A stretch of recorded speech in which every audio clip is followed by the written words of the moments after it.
자, 여러분의 눈으로 지금 뭐가 보입니까? 제가 보입니까? 제가 날씬합니까? 뚱뚱합니까? 보이는 대로 믿지 마세요. 우리의 눈에 보이는 것들이 우리 이제 눈에 보이는 대로 생각하고 보이는 대로 믿잖아요, 그죠? 근데 사실 우리의 눈으로 보는 것들이 정확하냐? 정확하지 않은 경우가 굉장히 많아요. 그래서 성경은 우리에게 보이는 모습으로 사람을 판단하고 보이는 상황으로 무엇을 판단하려고 하지 말아라. 왜냐하면 우리는 다 불완전하기 때문에 그래요. 불완전하기 때문에 우리가 판단하는 것도 역시 불완전한 판단이에요. 우리가 좀 부족하기 때문에, 연약하기 때문에 우리가 판단하는 것도 언제나 부족한 판단이고 잘못된 판단을 할 가능성이 많기 때문에 그래요. 우리가 완전하지 않으니까 눈에 보이는 것만 보고 그 뒤에 뭐가 있는지 모르잖아요. 지금 현 상황만 보고 앞으로 어떤 일이 일어날지 모르잖아요, 그죠? 예전에 제가 아는 선배 목사님이 아주 사랑하는 여인한테 청혼을 할 때 아주 멋진 말을 했다 그러더라고요.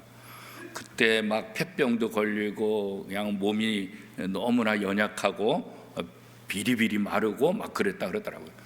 그래서 오죽했으면 그 교회 목사님조차도 그 여자분한테 너 쟤랑 사귀지 말아라 이렇게 얘기를 했다는 거예요. 그런데 나중에 이제 목사님 되셨는데 이분이 자기가 좋아하는 여인한테 얘기했대요. 지금 내 모습을 보고 나를 포기할 건지 앞으로 미래의 나를 기대하면서 나와 결혼할 건지 선택하라. 그렇게 했다는 거예요. 그래서 그 여자분이 결혼했다는 거예요. 지금은 별 볼 일 없지만, 지금은 연약하지만 이렇게 당당하게 말하는 이 남자, 이 사람의 이 미래를 보고 나는 선택한다. 그래가지고 자기가 결혼했다고 간증을 하시더라고요. 그래요. 우리가 또 다 잘 모르니까, 그렇잖아요. 10년 후 20년 일을 어떻게 알아요, 그렇죠? 그러니까 지금 내 눈에 보이는 것대로 판단하면 안 되고 지금 내가 처한 상황 갖고 또 판단해서도 안 된다, 그렇게 말하는 거예요. 이 세상을 살다 보면 어려움을 겪지 않는 사람이 세상에 어디 있겠어요, 그렇죠? 원하지 않는 상황을 안 만나면 좋지만 그렇게 사는 사람도 어디 있겠어요, 그렇죠? 그렇지만 원하지 않는 상황이라 할지라도 그 상황 속에서 내가 어떻게 반응하냐에 따라서 그 상황이 전혀 다르게 결과를 또 우리에게 가져다 줄 수도 있는 거죠. 사실 우리는 남 탓하기에 바빠, 그죠? 남 탓하기에 참 바빠. 근데 남을 탓하는 것은 우리가 문제를 해결하는 데 도움이 될까? 전혀 도움이 안 되겠죠. 남을 탓하다 보면 오히려 더 어려워져요. 오히려 더 잘못된 길로 빠질 수가 있어요, 그죠? 우리는 어떤 상황이든지 묵묵히 자기가 갈 길을 걸어가야 되는데 남 탓하고 원망하다 보면 내가 걸어가야 될 길이 어떤 길인지 이거 착각하게 되는 거고, 너무나 쉽게 남 탓하다 보면 경솔해져서 문제의 근본이 뭔지를 놓쳐서 더 큰 문제로 빠질 가능성이 많은 거죠, 그렇죠?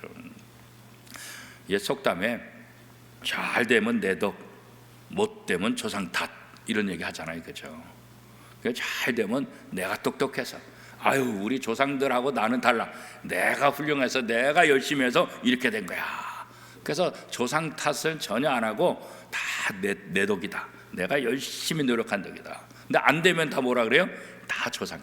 내가 열심히 했는데 우리 아버지 때문에 그래, 내가 열심히 했는데 우리 조상들 때문에 그래, 내가 우리 아버지가 나만 좀만 뒷바라지 했으면 내가 이러진 않을 거라고. 나는 뛰어난데 내가 부모 잘못 만나서, 내가 조상 잘못 만나가지고 이런 어려움 당한다고. 그렇게 부모에게 조상에게 원망하는 사람들이 참 많이 있어요, 그죠? 여러분 어떠세요? 어떤 일 있을 때 남의 탓 해본 적 있으세요? 아마 다 해봤을 거래요, 그죠? 사이가 좀 다를 뿐이지 다른 사람 탓, 원망 탓, 부모 탓, 자식 탓, 형제 탓, 이거 뭐 우리 다 해봤을 거예요, 그죠? 왜냐하면 우리가 본능적으로 우리 본성에는 자꾸 책임을 남에게 전가하려는 그런 마음이 있어서 그래요. 첫사람 아담도 그랬잖아요.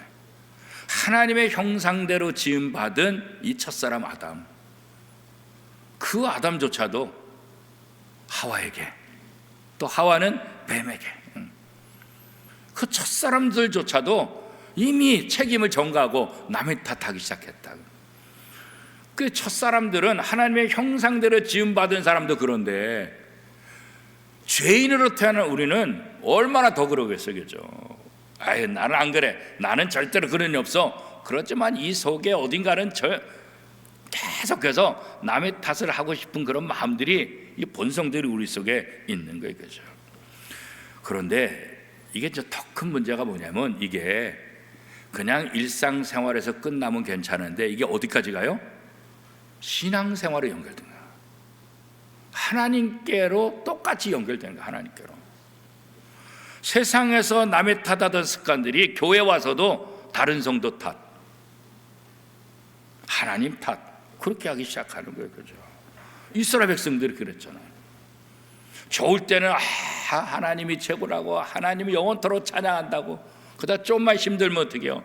모세를 탓하고, 왜 우리를 이 광야에 데려왔냐, 애굽 땅에서 그래도 잘 먹고 잘 살았는데 왜 우리가 죽을 데가 없어서 여기까지 데려왔냐, 그냥 막 모세를 원망하고 막 돌까지 들어서 죽이려고 하고, 그리고 결국 뭐요? 하나님까지 오면 하나님이 어디 계시냐 그렇잖아요, 그죠? 우리는 우리의 상황 속에서 우리의 모습을 한번 되돌아볼 필요가 있어요. 내가 정말 얼마나 남의 탓을 많이 하고 사는가, 그죠? 잠언 19장 1절에 보면 이렇게 말하죠. 우리 같이 한번 읽어보겠습니다. 시작. 가난하여도 성실하게 행하는 자는 입술이 패역하고 미련한 자보다 나으니라. 이 말씀은 나중에 읽겠지. 나중에 잠언 28장 6절과 이게 연결이 되어 있는데, 잠언 28장 6절은 이렇게 말하고 있어요. 가난하여도 성실하게 행하는 자는 부유하면서 굽게 행하는 자보다 나으니라. 그러니까 가난 자체가 문제는 아니라는 거예요. 물론 가난 자체가 없죠. 가난 자체를 원하는 사람이 세상에 어디 있어요, 그죠?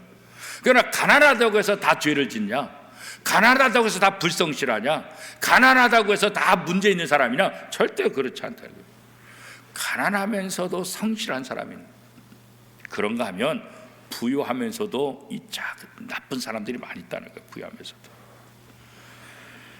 이 가난하여도 성실하게 행하는 자, 이 성실한 말은 어떤 의미일까? 우리가 일반적으로 아는 성실, 끊임없이 노력하는, 또 최선을 다하는 그런 성실, 그런 의미가 아니라 여기 본문에 나와 있는 이 성실의 의미는 뭐냐면 도덕적으로 흠이 없는 사람, 그렇게 말해요. 가난하기 때문에 죄를 진다고 생각하는 거예요. 가난하기 때문에 남의 것을 훔치고, 가난하기 때문에 거짓말하고, 가난하기 때문에 악한 일을 한다고 말할 수 있다는 거예요. 그런데 잠언은 가난해도 도덕적으로 흠이 없는 사람들이 있다, 그렇게 말하는 거예요. 그러니까 가난하기 때문에 나 그럴 수밖에 없었어요, 그건 말이 안 된다는 거예요. 가난하냐 부유하냐, 이것은 사람들에게 불편하고 좀 도움이 될 수 있을지 모르지만, 그것 때문에 내가 죄를 짓고 그것 때문에 내가 하나님을 떠나고 남 탓할 수 있느냐? 절대 그럴 수는 없다는 거죠. 형편이 어려워도 하나님 앞에서 바르게 행동하고 옳고 그름을 판단하는 사람들이 많이 있기 때문에 그런 거예요, 그렇죠? 아주 발빠르게 움직이는 사람들 있잖아요, 그죠? 아주 머리가 비상하게 빠른 사람들 있잖아요, 그죠? 그러면 잘 될 것 같은데, 물론 그래가지고 자기한테 도움이 될 수 있을지 모르지만 결과적으로는 오히려 더 손해를 보게 된다, 그런 거죠. 그러니까 좀 힘들고 어려워도 죄악에 자신을 노출하는 것이 아니라 바른 행동을 하면 발 빠르고 약삭 빠른 사람보다 훨씬 더 하나님의 복을 받을 수 있다. 잠언은 우리에게 이것을 이야기해 주고 있는 거예요. 우리가 형편이 어려워지면 사람이 친구가 좀 더 줄어들 수 있죠. 오늘 본문에도 그렇게 말하잖아요. 내가 쫓아가면서 얘기하려고 보면 그 사람이 없다, 그렇게 말하잖아요. 오늘 본문에 보니까. 그러니까 가난해지면, 직장에서 퇴직하게 되면 아유, 그렇게 친구들, 그렇게 좋아하던 사람들이 한순간에 술술술술 다 떠난다는 거예요, 그죠? 우리가 어디서 보면 알아요? 집 나간 둘째 아들 보면 알잖아요. 집 나간 둘째 아들, 그죠? 집 나갈 때 돈이 많으니까 가서 흥청망청하니까 사람들이 친구들이 몰리고 다 그러다가 나중에 돈이 다 떨어지니까 어떻게 해요? 아무도 돌아보는 사람이 없더라, 그렇게 말하죠. 그렇죠? 그러니까 우리가 형편이 어려워지면 또 상황이 어려워지면 친구들이 다 떠날 수가 있어요. 그죠? 그런 일이 얼마든지 있죠. 그죠? 그런 순간에 우리가 어떻게 되냐? 사람들은 다 떠난다 할지라도 하나님은 언제나 나와 함께 하신다. 요거 믿으라는 거예요. 요거 믿으라. 그래서 실망하지 말고 절망하지 말라는 거예요. 흔들리지 말라는 거예요. 사람들은 떠나갈 수 있을지 모르지만 하나님은 우리를 포기하지 않는다. 하나님은 언제나 하나님의 말씀대로 사는 사람들을 지키시고 보호하신다. 상황을 초월한 하나님의 은혜를 베푸시고 상황을 초월한 평안을 주시는 분이시다. 자문이 우리에게 그렇게 얘기하고 있어요. 우리가 신앙의 위기를 만났을 때 보면 그 사람의 믿음이, 그 사람의 모습이 다 드러나게 되겠죠. 평소에는 경건한 모습을 보이다가 뜻하지 않은 어려움을 만났을 때 그 모습이 진짜 그 사람의 본래 모습이에요. 좀 힘들다고 교회를 떠난 사람들 있잖아요. 힘들다고 또 교우들에게 함부로 행하는 사람들도 있잖아요. 그죠? 이게 가장 어리석은 거예요. 우리가 살다 보면 때로는 부유해지기도 하고 때로는 가난해지기도 하고 때로는 잘 나가기도 하고 때로는 실직하기도 하고 또 우리 연세가 많아지면 그렇게 건강했던 거 이제 달라지잖아요. 그죠? 볼로 목사님이 열흘 동안 이탈리아 잘 갔다 오셨거든요. 그죠? 있을 때는 그냥 진짜 다들 왜 이렇게 정정하시냐고 다 그랬는데 갔다 오시고 나서 후유증이 지금 있으세요. 하루에 거의 2만 보 가까이씩 계속 걸으니까 아침 일찍부터 6시 반에 밥 먹고 그렇게 시작하니까 그러니까 같이 일행들하고 움직일 때는 그냥 아마 뒤처지지 않으시려고 아마 정신력으로 하신 것 같아요. 근데 마지막 날 밀라노 공항에 도착하면서 이제 비행기 타고 한국 올 때 밀라노 공항에 도착하면서 밀라노 공항에 도착하면 내리는 순간에 다리에 쥐가 확 온 거야. 그러니까 여태까지 정신력으로 버텼는데 마지막 일정 다 끝나고 나니까 쥐가 그 오늘도 같이 식사하면서 물어보니까 아직도 조금 이 종아리가 파열되셨대. 종아리가 파열됐대. 그러니까 아무리 마음으로는 내가 니네들하고 아무 차이 없다 그래도 갔다 오시니까 이게 후유증이 좀 있으신 것 같아요. 어쩔 수 없어요. 연세라는 것이 나이가 들면 어쩔 수 없는 거죠. 이게 마음 생각하고 다를 수밖에 없잖아요. 그렇죠? 인정해야 돼. 그거 인정 안 하면 더 괴로워, 더 힘들어. 그래서 내 나이 때면 이럴 수 있구나 이렇게 인정하면 오히려 편안하게 받아들이게 되고 오히려 더 잘 극복할 수 있죠. 그래서 어떻게 해요? 또 병원도 가서 침도 맞고 약도 먹고 그래서 또 빨리 회복할 수 있잖아요. 그래서 난 침 안 맞아도 돼, 나는 약 안 먹어도 돼, 그렇게 버티다가 오히려 더 큰 문제가 생길 수가 있잖아요. 그래서 우리가 자기 모습을 다시 한번 되돌아볼 그런 모습도 좀 필요하다, 그런 거예요. 그래서 우리의 상황이 어떠하든지 그 속에서 우리가 진짜 중요한 것은 상황은 변할 수 있을지 모르지만 그렇게 친했던 사람들이 나를 떠날 수 있을지 모르지만 그 순간에도 하나님은 나를 떠나지 않고 나와 함께 하신다, 그런 거예요. 근데 어리석은 사람은 뭐예요? 하나님이 어디 계셔? 하나님이 나와 함께 하지 않는 것 같아.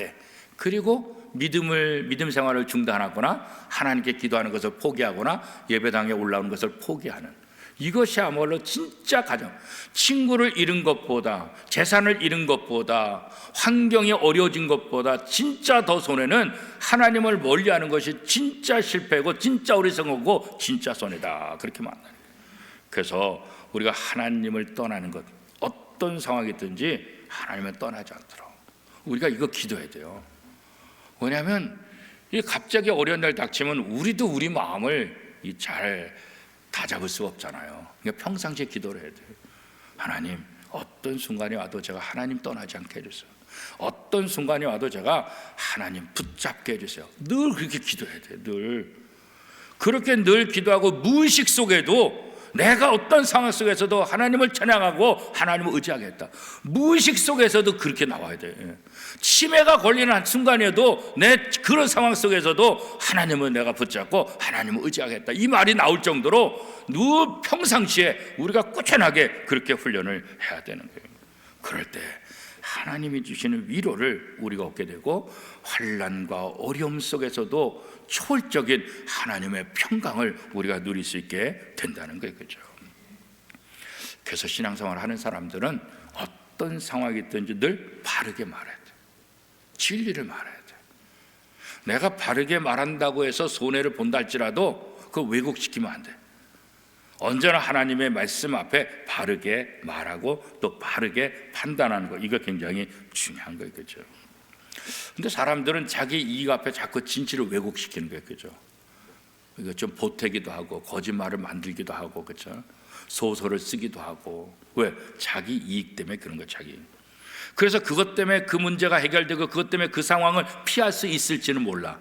그런데 시간이 지나면 그것 때문에 더 큰 어려움을 당할 수가 있어요. 그렇죠? 그래서 옛날 어른들이 뭐라 했어요? 호미리 막을 거 뭐를 가래로 막는다, 그런 말 있잖아요. 그렇죠? 처음에 인정하면 대수롭지 않아서 빨리 해결할 수 있는데 그렇지 않아 가지고 나중에 더 큰 문제를 발생해 가지고 감당할 수 없게 된다, 그렇잖아요. 그래서 우리는 보이는 겉모습, 상황, 이것을 뛰어넘어서 언제나 이 모든 것들을 다스리시는 하나님의 주권을 인정하고 하나님을 바라보는 것, 이게 중요해요. 그렇기 때문에 다른 사람들을 바라볼 때도 함부로 판단하면 안 되는 거예요. 다른 사람의 상황 갖고 판단하면 안 돼. 다른 사람의 겉모습 가지고 차별 대우하고 판단하면 안 된다. 야고보는 회당에서 바로 이것을 가르쳤잖아요. 야고보 2장 1절에서 4절까지 말씀, 우리가 잘 아는 말씀인데 이렇게 기록되어 있어요. 내 형제들아, 영광의 주 곧 우리 주 예수 그리스도에 대한 믿음을 너희가 가졌으니 사람을 차별하여 대하지 말라.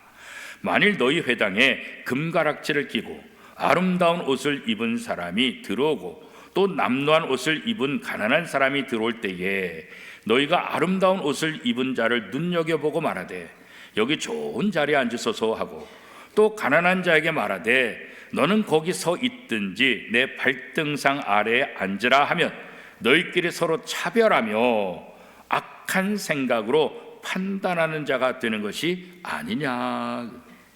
그러니까 야고보 사도는 교회에서 여기 이제 회당에서 가르칠 때 사람의 겉모습을 보고 차별하면 안 된다, 그런 거죠. 그건 하나님 믿는 사람들이 행할 것이 아니다, 그렇죠? 우리가 예수 그리스도에 대한 온전한 믿음을 가졌다고 한다면 그렇게 해서는 안 된다, 그런 거죠. 하나님은 가난한 자를 통해 믿음의 부요를 이룰 수도 있는 분이기도 하고, 가난한 이들을 통해서 하나님은 하나님의 놀라운 역사를 이끄시고 또 표현하는 그런 모습도 보잖아요, 그렇죠? 하나님의 영광의 도구로 얼마든지 하나님이 쓰는 것을 보잖아요. 한 과부가 동전 2개를 헌금함에 넣었을 때 다른 사람이 올 때는 아이고 뭐 헌금을 왜 그 정도에, 그러니까 예수님이 그 모습을 보시고 뭐라 그랬어요? 이 사람이 가장 많은 헌금을 하나님 앞에 했다, 그러잖아요. 다른 사람은 자기의 있는 것 중에서 드렸지만 이 여인은 자기의 전 재산, 자기의 남아있는 2 동전, 이 전 재산을 드렸기 때문에, 그래서 이 여인을 오늘도 우리가 기억하고 있잖아요, 그렇죠? 오늘도. 그래서 하나님은 우리의 상황이 어떠하든지 우리가 하나님의 말씀대로 순종하면 우리를 하나님의 영광의 도구로 얼마든지 쓰실 수 있다는 것을 우리가 다시 한번 보게 되는 거죠. 당장의 상황만 보고 행동하게 되면 결국 실수하게 됩니다. 경솔한 행동, 그렇죠? 좀 참고 있어야 되는데 참지 못하고 빨리 말하는 바람에 손해가 나잖아요. 말한 다음에 후회하는 경우가 많잖아요. 말한 다음에, 그렇죠? 한 번만 참으면 되는데 그 한 번을 못 참아가지고 손해 보는 경우가 참 많이 있잖아요, 그렇죠? 우리의 판단이 정확하지 않으니까, 우리가 말하는 것도 정확하지 않고 우리의 잣대가 언제나 틀리니까 그렇잖아요. 다 우리의 생각, 우리가 보는 것이 다 맞을 수가 없잖아요. 그렇죠? 사람들은 강한 자 앞에서는 약해지고 약한 자 앞에서는 강해지려고 하는 그런 모습들이 또 본능적으로 있잖아요. 그렇죠? 그래서 이게 차별 대우를 하는 거죠. 상황이 어려워지면 주변에 있는 사람들도 나를 대하는 게 달라요. 눈빛이 달라. 내가 느낄 정도로 그렇잖아요. 그렇죠? 그러면 신자들도 그래야 되냐? 그래서는 안 된다는 거예요. 그렇죠? 사람들을 외모로 판단하는 거 그게 죄다. 그래서 그렇게 야고보 사도가 이야기하고 있는 거예요. 상황은 일시적으로 어려워질 수 있어요. 그렇죠? 그러나 하나님의 사랑이나 그 사람이 하나님의 형상대로 지음받아서 존귀하다는 것은 변하지 않아요. 우리가 종종 예전에 그런 얘기 했잖아요. 5만 원짜리 돈, 그렇잖아요. 5만 원짜리 은행에서 새 돈 보면 괜히 기분 좋잖아요. 그렇죠? 그 옛날 애들은 저희 부모님 같은 경우는 옛날에 헌금할 때 새 돈 미리 준비하는데 옛날에 은행에 어디 있어요. 그렇죠? 그러니까는 돈을 다리미로 때리셨다고. 다리미로. 하나님 앞에 드리는 돈은 다리미로 때렸다고. 구겨진 것 아니라, 왜냐면 지금처럼 은행 가서 새 돈 바꿔 올 수 있으면 편하지만 옛날엔 그런 게 없으니까, 그러니까 다리미로 다려서 새 돈을 이렇게 어떻게든지 하나님 앞에 드리는 거는 정성껏 드리려고. 그래서 저도 새 돈 이렇게 보면 기분이 좋아요. 그런데 이게 그 5만 원짜리에다가 이 주먹으로 이렇게 구겼다. 그래서 버리는 사람이 있어요? 그렇지 않아요. 구겨져도 어떻게 해요? 5만 원이라는 돈의 가치는 바뀌어요, 안 바뀌어요? 절대로 안 바뀌지. 빳빳한 거 신권이나 손으로 애가 잘못해가지고 코를 묻혔다고 해가지고 코 묻히는 5만 원짜리는 가치가 2만 5천 원으로 떨어지나요? 절대로 안 돼, 안 돼. 우리가 하나님을 믿는 사람들이 어려움에 있다고 해가지고 우리의 가치가 떨어지냐? 그렇잖아요. 하나님이 어려움에 빠진 우리들을 더 가치 없게 그렇지 않아요. 상황은 어려워질 수 있을지 모르지만 하나님이 우리를 바라보시는 가치는 절대로 변하지 않아요. 하나님의 형상대로 지음받은 똑같은 가치를 가지고 하나님 우리를 보신다는 거예요. 그렇기 때문에 사람의 눈을 의식하지 말고 언제나 어떻게 해요? 하나님을 바라봐라. 하나님은 여전히 나를 똑같은 가치로, 내가 평안할 때나 내가 부유할 때나 내가 지금 어려울 때나 하나님은 변하지 않아요. 똑같은 가치로 나를 바라보시고 똑같이 나를 대우하신다는 것, 그것을 생각할 때 우리가 위로를 받을 수 있다는 거예요. 그렇죠? 근데 사람들은 이제 그렇지 못하다는 거예요. 상황에 따라서 이게 바뀌고 그러잖아요. 그래서 하나님은 나는 외모를 보지 않고 중심을 본다. 그래서 하나님 보시는 것이 정확하다. 그래서 우리는 언제나 하나님 기준대로 삶을 살아야 되는 거예요. 그래서 성도들은 성도라는 이름, 하나님의 자녀라는 이름, 그리스도인이라는 이름을 가지고서 사람을 외모로 판단해서는 안 된다. 오히려 연약하면 더 돌보는, 더 도와주는, 그게 바로 믿음의 공동체다. 이번 돌아온 주일날 바로 믿음의 공동체에 대해서 제가 설교를 하려고 그런 거예요. 이 부활을 경험한 사람들, 이 부활을 경험한 사람들의 그 공동체는 뭔가 다른 공동체와 달라야 되는 것 아니겠어요? 그렇죠? 그 아름다운 공동체가 뭐냐? 부활을 경험한 사람들의 아름다운 공동체 모습. 그것이 오늘 우리 교회의 모습이 되어야 되고, 우리 가정이고, 우리 구역이 되고, 우리 교구의 모습이 되어야 된다. 그런 거죠. 하나님의 자녀라고 한다면 하나님을 닮아가는 삶을 살아야 된다는 거예요. 그렇죠? 하나님은 언제나 약한 자 편에서 약한 자를 도우시고, 예수님도 불쌍히 여기사 불쌍히 여기실 때 놀라운 기적들이 일어난 것을 보게 됐잖아요. 그렇기 때문에 우리도 외모로 사람들을 판단하고 우습게 여기는 것이 아니라 혹시나 그런 모습이 우리 속에 들어온다고 한다면 오히려 어떻게 해요? 돕는, 함께 힘을 주고 함께 하나가 되는 그런 역할, 이게 바로 예수 그리스도의 모습이다. 그런 거죠. 가난한 자가 가진 것이 어떻게 보면 힘이 없고 보잘것없을 수 있죠. 그렇죠? 그러나 그 사람의 모습을 보는 것으로 끝나면 안 된다. 그 사람 뒤에는 누구를 봐야 돼요? 하나님을 봐요. 하나님 봐죠. 하나님. 12명의 정탐꾼이 가나안 땅에 들어왔을 때, 정탐했을 때 10명하고 2명은 달랐잖아요. 여호수아 갈렙은 10명은 우리는 그들 앞에 메뚜기 같습니다. 얼마나 덩치가 큰지요. 이거 무기도 대단하고요. 그들 앞에 우리는 절대로 죽습니다. 끝났습니다. 게임 끝나면 우리 가나안 땅 못 들어갑니다. 근데 여호수아 갈렙은 뭐라고 했어요? 하나님이 우리와 함께 하시면 우리가 능히 이길 수 있습니다. 그 거대한 그 군사들을 보는 것이 아니라, 그 거대한 무기를 보는 것이 아니라, 그 뒤에서 이스라엘 백성들과 함께 하시는 하나님, 그 하나님을 바라보고, 하나님이 함께 하시면 우리가 능히 이길 수 있습니다. 그들은 우리 밥입니다. 이렇게 고백하고 있잖아요. 그렇죠? 그래서 우리는 연약한 우리의 모습을 보고 포기하고 절망할 것이 아니라 언제나 나와 함께 하시는 하나님을 보고 자신감을 갖고 다시 일어설 수 있는 용기를 가져야 돼요. 그게 바로 지혜예요. 그게 바로 지혜예요. 물론 세상의 지식과 세상의 지혜도 중요해요. 그러나 우리에게 있는 진짜 중요한 지혜는 뭐냐면 하나님이에요. 하나님이 언제나 나와 함께 하신다는 것을 믿는 것, 이것보다 더 지혜가 없어요. 이것보다 더 큰 지혜는 없다고. 이것보다. 그래서 우리는 우리가 때때로 힘든 상황이 있을 때 포기하면 안 돼요. 절망하면 안 돼요. 지금 이 순간에도 하나님이 나와 함께 하신다. 지금 이 순간에도 예수님이 하나님 우편에서 나를 위해 기도하고 계신다. 지금 이 순간에도 내가 모르지만 누군가는 나를 위해서 기도하고 있다. 이거 믿어야 돼. 이거 믿어야 돼. 그럴 때 우리가 다시 힘이 생기고 다시 일어서게 되고 다시 시작할 수 있게 되는 거잖아요. 그죠? 우리가 인내한다. 이게 바로 지혜예요. 인내할 수 있는 건 지혜가 있기 때문에 그런 거예요. 인내는 바로 슬기, 이 지혜에서 나오는 거예요. 그런데 이 슬기라는 말, 지혜라는 말은 결국 요즘 우리가 쓰는 세상 말로 말하면 뭐예요? 성공이에요. 성공. 지혜로운 사람, 하나님의 지혜를 갖고 있는 사람이 바로 성공할 수 있다는 것을 보여주는 거예요. 요셉과 함께 하신 하나님, 하나님이 요셉과 함께함으로 그가 형통한 자가 되었다 그래요. 형통이 뭐예요? 바로 성공이죠. 어느 때 성공했어요? 하나님이 요셉과 함께할 때잖아요.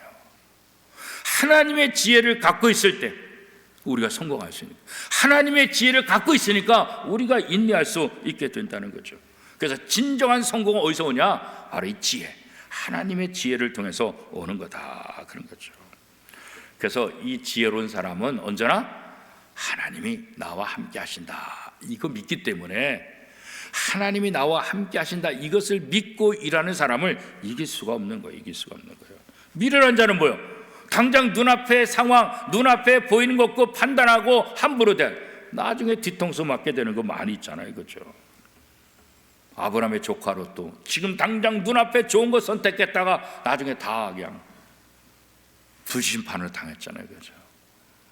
아브라함이라고 눈앞에 좋은 거 왜 선택하지 않겠어요? 아브라함의 눈이라고 거기에 나쁘게 보이겠어요? 롯이 아주 좋게 보이는데 아브라함은 안 좋게 보이겠어요? 사람 다 똑같죠. 누가 보더나 좋은 거지. 그러나 거기에 욕심 부리지 않은 거예요. 눈에 보이는 것에 욕심 부리지 않은 거예요. 하나님의 말씀에 순종하는 것, 여기에 따른 거예요.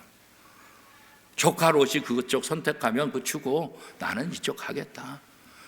그래도 왜 자신감이 있어요? 하나님이 함께 하시니까, 하나님의 말씀에 순종하니까 그렇잖아요. 그 지혜가 성공이라니까. 그 지혜가 하나님을 떠나면 잘 되는 것 같지만 결국은 뭐예요? 멸망길로 간 것을 이 조카 롯을 통해서 보잖아요. 그렇죠? 그래서 우리가 어떤 상황 속에 성실하게 하는 것, 다른 사람을 잘 대해주는 것, 연약한 사람을 잘 돕는 것, 이건 절대로 손해보는 일이 아니다. 손해보는. 성경은 어떻게 말하고 있어요? 마태복음 6장 20절에 보니까 오직 너희를 위하여 보물을 하늘에 쌓아두라. 거기는 좀이나 동록이 해하지 못하며 도둑이 구멍을 뚫지도 못하고 도둑질도 못하느니라. 바로 가난한 사람들, 연약한 사람들, 그들을 돕는 것이 뭐예요? 보물을 하늘에 쌓는 거다. 하늘에 쌓는 거다.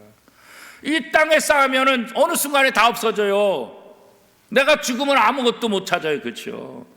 아니, 은행이 파산하면 아무리 돈 많이 써도 5천만 원밖에 구제가 안 된다면요. 그래가지고 여러 은행에다 분산하거나 뭐 그런 데면요. 그러니까 은행도 안전하지 못하다니까. 파산하면 그냥 아무리 뭐 많이 써도 5천만 원밖에 안 되겠죠. 그러나 우리가 죽음 위에도 누릴 수 있는 건 뭐예요? 하늘에 쌓는 거죠. 하늘에 쌓는 거.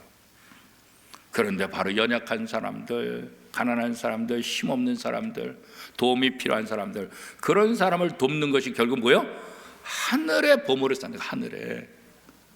그러니까 죽어서도 그 보물을 우리가 누릴 수 있고 그 기쁨을 우리가 누릴 수가 있게 된다. 그런 거죠. 물질적인 풍요는 절대로 행복의 조건이 될 수 없는 거예요. 그죠? 도움은 될 수 있죠. 우리가 좀 편안하게는 살 수 있어요. 근데 돈 많은 사람이 다 평안할까요? 그렇지 않아요. 돈 많은 것 때문에 더 나요. 어떤 드라마 보니까 그러더라고요.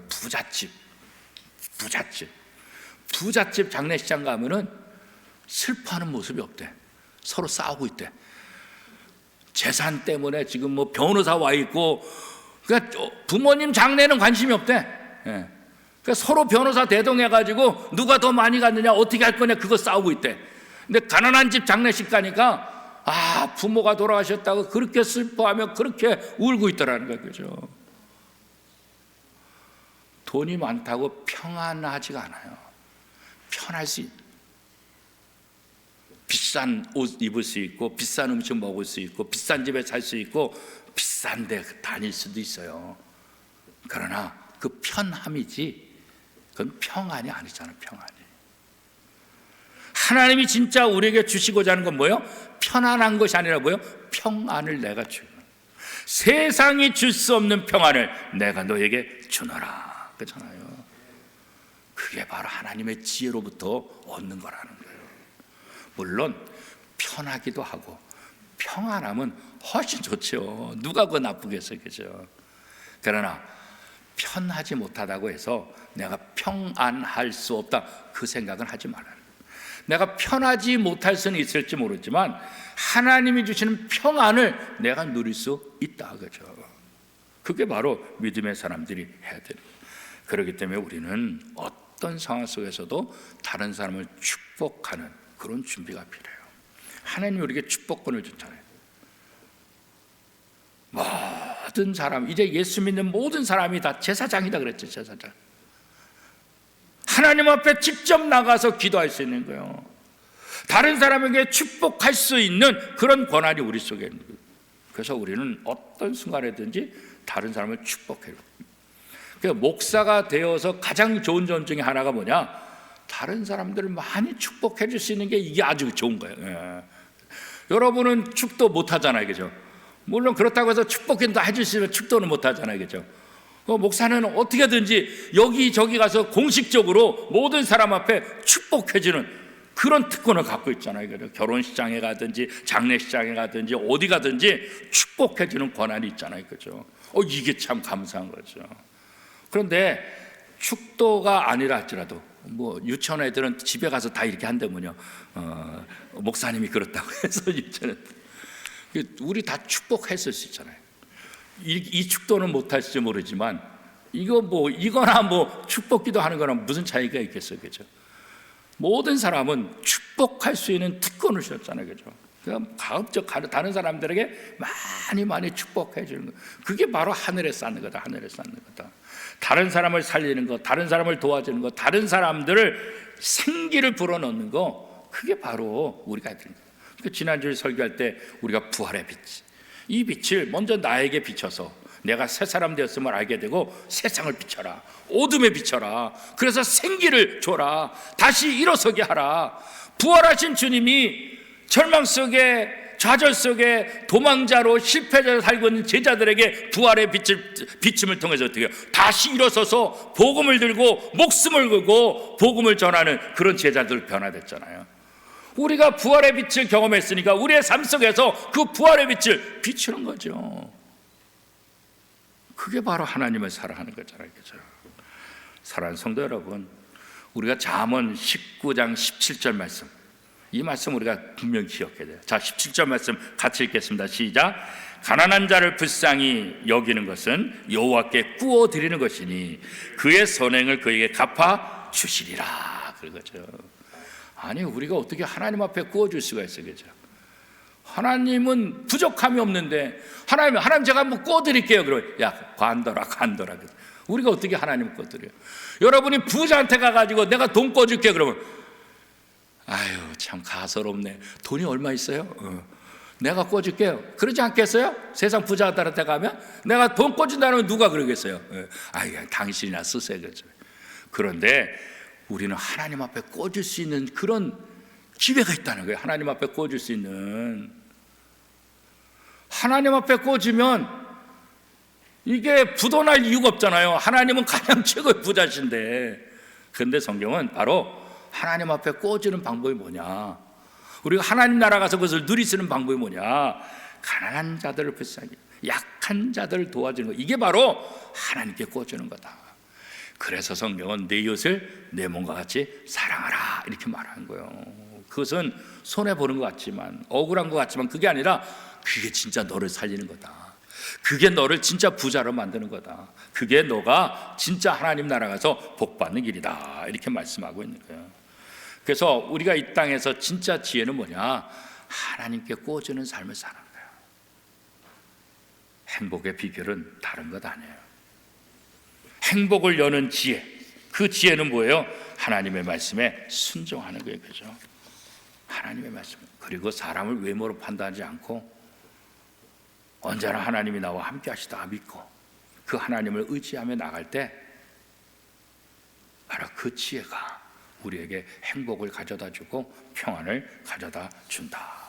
하나님을 두려워할 줄 아는 것이 지혜의 근본이다 그랬잖아요. 그렇죠? 그래서 하나님이 나와 함께 하실 때 우리는 절망할 필요가 없다. 하나님이 언제나 나와 함께 하신다. 이 말씀을 붙잡고 하나님을 통해서 날마다 행복하고 날마다 평안한 삶을 살아가는 저와 여러분의 삶이 될 수 있기를 축복합니다.